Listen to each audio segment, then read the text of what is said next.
My dad chose my sister's housewarming over walking me down the aisle, so I let my grandparents stand by my side on my wedding day and finally chose myself. For a very long time, I have always known that my parents love my oldest sister, Vicky, more than me. She was the planned child, while I was the result of an accidental pregnancy just 10 months later.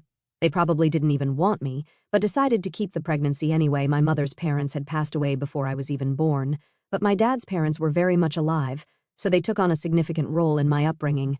Grandma and Grandpa were the constants in my life, providing the love and support that I often felt lacking from my own parents. I remember so many instances when my parents would leave me behind with my grandparents and only take my sister for trips. When I was young, I didn't mind, because it was fun living with my grandparents. But as I started to grow up, like when I was 6 or 8 years old, I realized just how unfair this was. My problem wasn't just with my parents, it was also with my sister, Vicky. While I harbored no ill will towards Vicky, I couldn't help but feel like an unwanted addition to the family. She knew that as well and made me feel like a stranger every day in my own home. She would always compete with me for everything, be it about grades, attention from our parents, or even the smallest accomplishments. It felt like a constant battle for validation, and I was always on the losing end, because my parents preferred her always. As a result, I would feel really inferior, and we never quite saw eye to eye. Our relationship seemed more like a perpetual contest, with her consistently coming out on top. On one occasion, she wanted to be friends with a group of girls, but because she was nerdy, she was afraid to approach them. One of the girls and I had art classes together, so she introduced me to the rest of the group, and we all would hang out together. Vicky was so jealous of this that she made my parents talk to me about including her whenever I was hanging out with them.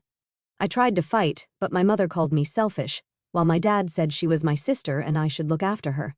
Begrudgingly, I agreed and introduced Vicky to the rest of the girls. Now, Vicky doesn't really have a lot of friends, so she can come off as over-enthusiastic. She would constantly try to impress the girls in our group, often coming across as intrusive. Despite her efforts, she struggled to find her place among them, and the awkward tension between Vicky and the other girls was always palpable. For example, one of the girls had a crush on a guy, so Vicky took it upon herself to approach the guy and let him know that the girl liked him. He laughed, because he was not interested, and went and told everyone about it, which embarrassed the girl. After this, the girls told me very firmly that they didn't want me to bring Vicky with me to our hangouts, so I agreed. However, Vicky wasn't having it. She threw a tantrum when she found out that the girls wanted nothing to do with her and went to our parents, insisting that I should not hang out with these mean girls either, since I was her sister and I should stand up for her. I refused and told her that it was her own fault, that they didn't want to be friends with her, but my parents, as usual, supported her. They lectured me about how Vicky had no ill intentions and that I should try to convince the girls to forgive Vicky, but that if they didn't, then I should cut them off too. I refused and put my foot down. I liked hanging out with them, and unlike Vicky, I wasn't going to jeopardize my friendship in any way. I told my parents that I had had enough, and it wasn't up to me to find friends for Vicky. My parents were pissed and gave me the silent treatment for weeks, but I am glad I stuck to my guns. This group of girls has continued to be my friends till today, and are basically like my sisters. I have cried with them, laughed with them, and shared some of the most meaningful moments of my life. However, at that time, it was really hard for me to stand firm in my decision. There were moments when doubt crept in, when I questioned whether I had made the right choice in prioritizing my own happiness over what they wanted. This was not the only reason Vicky grew to hate me. There was also another incident involving a boy. She had a crush on a guy, and I had no idea about him. He and I would sit together for some classes because we were friends. He tried to ask me out for junior prom, but I declined politely, since I was already going with someone I liked. Later, when Vicky found out, she made a huge scene and cried about it, telling my parents how I always take things she wants and that I was knowingly flirting with the guy for months. She called me a bunch of nasty words that no one should say to their own sister, and told my parents how she wished I was not her sister. My mother sided with her, telling me how it was wrong of me and that as a sister, I should respect girl code. I tried telling them that I wasn't even interested in the guy and had declined his invitation, so she was free to ask him if she wanted. But Vicky refused to let it go. Looking back, I think she knew the guy would have rejected her anyway, so she just wanted to take her frustration out on me, since he asked me instead of her. Once, my dad took me out for ice cream, telling me that he wanted to spend some father-daughter time with me. Now, this never happened, so I was really pleased. However, he started asking me a bunch of questions, like if my boyfriend and I were being careful, if my boyfriend came from a good family, or if we ever did drugs. I was taken aback by his line of questioning and asked him what he meant by all this. This is when my dad revealed that Vicky had been making up stories and telling my parents for months that I was doing drugs and drinking alcohol with my boyfriend. This was a complete lie, and I showed my dad my phone for him to verify that Vicky was lying. Later, when my dad confronted her about all the lies, she tried to justify that no one our age just hangs out with a guy and that I was hiding things from everyone. I was so pissed that I yelled at her for trying to make unnecessary drama and told her that it wasn't my fault that she had no one to date, but that she needed to keep her nose out of my business. Vicky didn't like it and punched me. This happened out of nowhere since she had never been physically violent before. My nose started bleeding as I fell down on the ground, clutching my face in pain. My parents rushed me to the emergency room, and all the while they were pleading with me not to file a police complaint against Vicky. They kept saying how it would ruin her life, while I was sitting in the back seat clutching my face. Vicky didn't even care, nor did she apologize. Later, when the nurse asked me about the incident, I told her the truth, and she called Child Protective Services. My parents were furious with me for involving Child Protective Services, viewing it as a betrayal of family loyalty. In their eyes, Vicky's actions were dismissed as a mere accident, an isolated incident that should not warrant such drastic intervention. They pleaded with the authorities, insisting that Vicky was not a danger to me and that her actions were out of character. In the end, Vicky was let go, but they warned my parents that they would keep a close eye on our situation in case any other accidents happened with me. As you can imagine, Vicky was really shaken up, and so were my parents. Later, my parents told me they were disappointed in me for trying to ruin my sister's life. My mother started to cry and told me how I was tearing the family apart by involving outsiders. My father's disappointment was palpable, his words heavy with reproach as he questioned my decision to escalate the situation. I told him firmly that I wanted Vicky out of my life, and they agreed. I did feel guilty involving the authorities, but for the first time, I felt safe in my own house. Once Vicky had been formally warned, my parents had a separate conversation with her, and since that day, she stopped talking to me altogether. I very much prefer this over her constantly hovering around me or trying to insert herself into my life. When my grandparents found out about this incident, they asked me to pack my bag so I could live with them for the remainder of high school. They informed my parents, who did not protest much, so I left to live with my grandparents. Unlike at my parents' place, I felt safe and loved here. The remaining days of high school went well, and I made lasting memories with my friends. My parents never once visited me or called me throughout all that time. I knew they were happy with their beloved daughter, so I never tried to contact them, even though it hurt me that they could so easily discard me like I was nothing. When I was graduating high school, my parents only showed up to cheer for Vicky. They didn't even congratulate me or approach me, and it felt like I was just a stranger to them. However, my grandparents were there and scolded my parents for being so blatantly obvious about their favoritism. I don't know what my grandfather told them, but my dad later approached me awkwardly and congratulated me. Later, I found out that I was accepted into a good college with a full scholarship.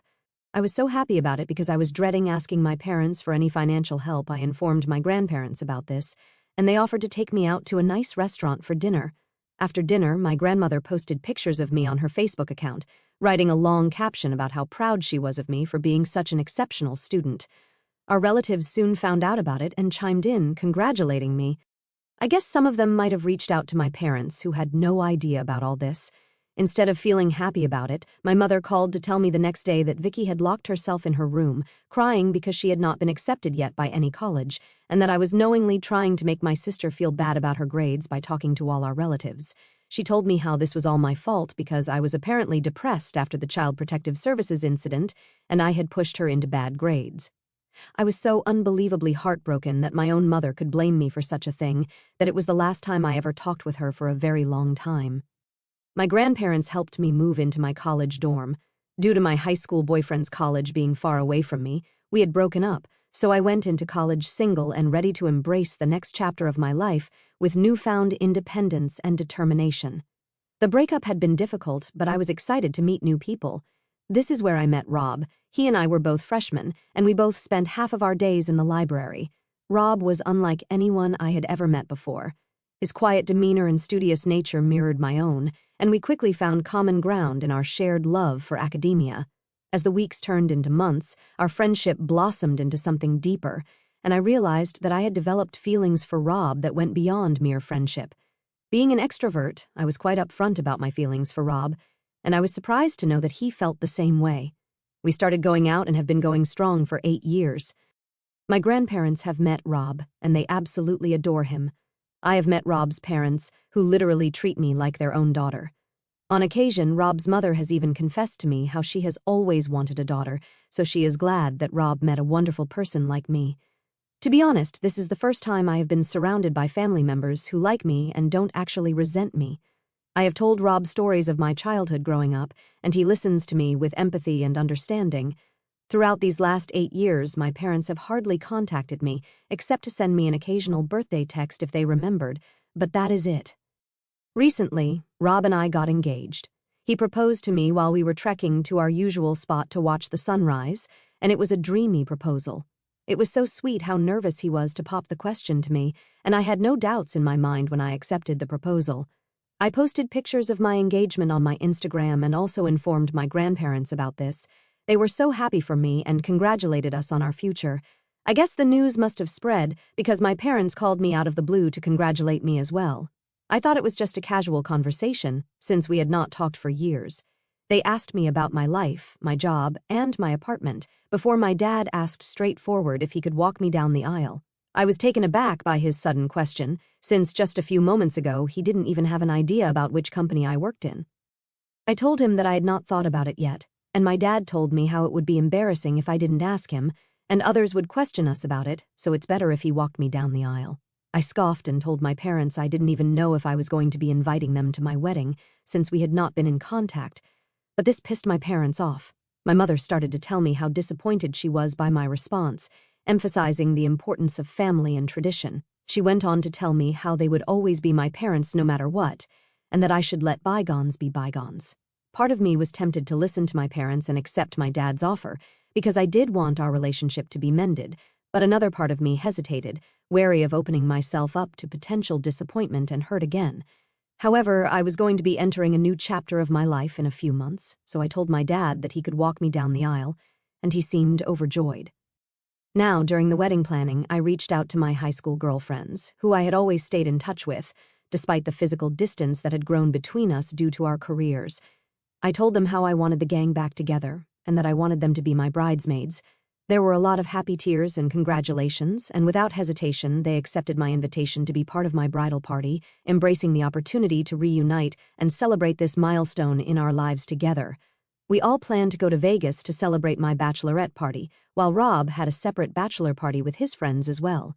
My friends and I posted a bunch of pictures from the party, and overall, everyone had a lot of fun. However, when I came back home, my parents called me to let me know how disappointed they were that I had not invited Vicky to be a part of the celebration. I told them that there was no way that I would have involved Vicky in my bachelorette party, and that I didn't want her to be a part of my life. This took my parents by surprise, and they asked me what I meant, so I clarified that Vicky's actions, particularly her history of deceit and betrayal, had left me deeply wounded and mistrustful of her intentions. I couldn't fathom inviting her to such an intimate and joyous occasion as my bachelorette party, knowing that her presence would only cast a shadow over the festivities.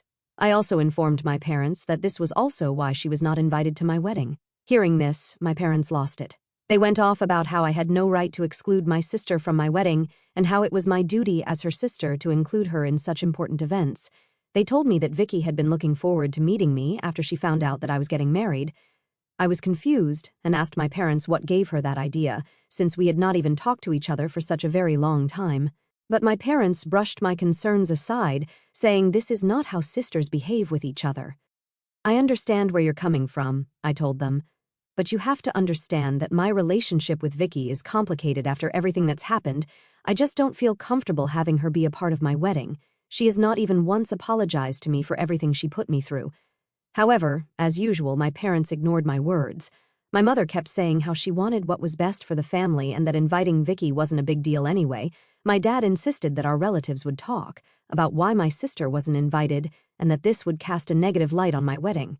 However, I knew better than to yield to their demands, so I did not relent to them. I told them that I was okay with people talking behind my back and questioning my character as long as I was surrounded by people I liked and trusted during my wedding. My mother then asked if my fiancé would be okay with this and went on to tell me how my in-laws were going to judge me for being so unbelievably cruel as to exclude my own sister from my wedding. I laughed and informed my parents that my fiancé and in-laws knew about my family dynamics, and none of them would even care if Vicky was present or not. They urged me to reconsider, emphasizing the importance of family unity and forgiveness, but I remained steadfast in my resolve, unwilling to compromise my own sense of well-being for the sake of appeasing others. In the end, we agreed to disagree, each of us holding on to our own perspectives, and my parents told me how they needed to think things over. We ended our conversation there. I did inform my grandparents about this, as I felt a bit guilty for standing up to my parents, and they completely had my back. My grandparents told me that I should not force myself to invite anyone I didn't want there, and that my parents were, as usual, trying to guilt-trip me. Since this conversation, I have been feeling a bit better about my decision and got distracted with my wedding planning, since my wedding is fast approaching. Last week, my dad called me to let me know that he had thought long and hard, and that he and Mom would no longer be attending the wedding. Before I could even react, he went on to say that this also meant that he would not be walking me down the aisle. I asked him if there was a specific reason why, and he informed me that Vicky was going to be moving to a new place soon, which my parents had helped her find, and since I was going to be excluding her from the wedding, she had decided to host a housewarming party that same day, so they would be attending that instead of my wedding. I felt a mix of shock and disbelief wash over me as I processed my father's words. The realization that my own sister's housewarming party took precedence over my wedding was a bitter pill to swallow, exacerbating the sense of hurt and betrayal that I had always felt for years. I simply told him that I understood and hung up the call. Although I tried to act brave in front of my dad, deep down the pain of rejection cut deeper than words could express. When I informed Rob, he was furious about how insensitive my parents could be after they were the ones who had insisted on being invited. He was the one who gave me the idea that I should ask my grandfather, since he and Grandma were basically there in my life more than my parents. I agreed, so I called up my grandparents and asked them if they would be willing to walk me down the aisle at my wedding. Tears welled up in my eyes as I spoke, overcome with emotion at the thought of how much they meant to me. "You and Grandpa have always been there for me," I said, my voice choked with emotion. "You've been more than just grandparents to me. You've been like parents, and I can't imagine anyone else I'd rather have by my side on my wedding day." My grandparents didn't even hesitate before saying yes. They told me how honored they would be to walk me down the aisle, and unlike my parents, they would not disappoint me. Their words reassured me, and in that moment, I felt a profound sense of peace and contentment wash over me. With my grandparents by my side, I knew that I had a family who loved me unconditionally and accepted me for who I was, flaws and all. I also talked to my in-laws about this, and Rob's parents assured me that they did not care if my parents didn't attend, and that regardless of their attendance, they were delighted to witness and support our union. My wedding is in 2 days, and today I woke up to several missed calls from my dad. I called him back, thinking it was an emergency, and when he picked up, he asked me if it was true that my grandparents were walking me down the aisle. I told him yes, that was true. Then my dad went off about how disrespectful this was to have asked my grandparents. I reminded him how he was the one who had declined to come to my wedding, so I didn't see why he was so upset. My dad went on to yell at me about how he and Mom were just trying to make me see the wrong of my ways, and that they thought that by declining the invitation, it would teach me a lesson. He went on to say how it was he and Mom who had raised me and paid for my food and education, so my grandparents had no right to replace him. I tried to reason with him, explaining that my grandparents had been there for me in ways he and Mom never were, but he wouldn't listen. He also told me how I had done nothing but alienate everyone from me, and this was all my fault. Since this conversation, I've been wondering if I really did something wrong here. Am I the asshole for asking my grandparents to walk me down the aisle? Update 1. Wow. I did not expect so many people would comment on my post. I have seen a lot of advice and suggestions on how I should approach this situation. I do agree that I need to cut off my parents permanently, because their constant back and forth is exhausting and is starting to affect my mental health. I don't want them in my life when they have consistently shown me that Vicky is always their first priority. My parents are indeed selfish, and I have known that for a long time. However, how can a child just stop loving his or her parents? It's much easier said than done. It's very difficult to actually do it. However, for my mental peace, I have no choice but to do this so I can enjoy my wedding tomorrow. Update 2. Sorry for the lack of updates this past month, but I have been quite busy since my wedding. First of all, yes, my wedding went quite well with my grandparents by my side as I walked down the aisle. Despite the absence of my parents, I felt a deep sense of joy as I exchanged vows with Rob, committing to spend the rest of our lives together. My girlfriends and I danced the night away, and I can't begin to describe how important it is to stay in touch with your childhood friends no matter what, because sometimes they are your chosen family. During the reception, I did feel a twinge of sadness at the realization that my parents were not there to share in this special moment, especially as I watched Rob's parents and cousins giving speeches to him. However, I took solace in the knowledge that I had made the right decision for myself, prioritizing my own well-being and happiness. Some of my girlfriends gave speeches, sharing memories of our experiences and the bond that had carried us through both good times and bad. In the days following the wedding, Rob and I went for our honeymoon, which his parents had paid for as a wedding gift. I spent all my days just lazing around, enjoying myself with my husband. I feel so giddy every time I look at Rob and realize that he is married to me now.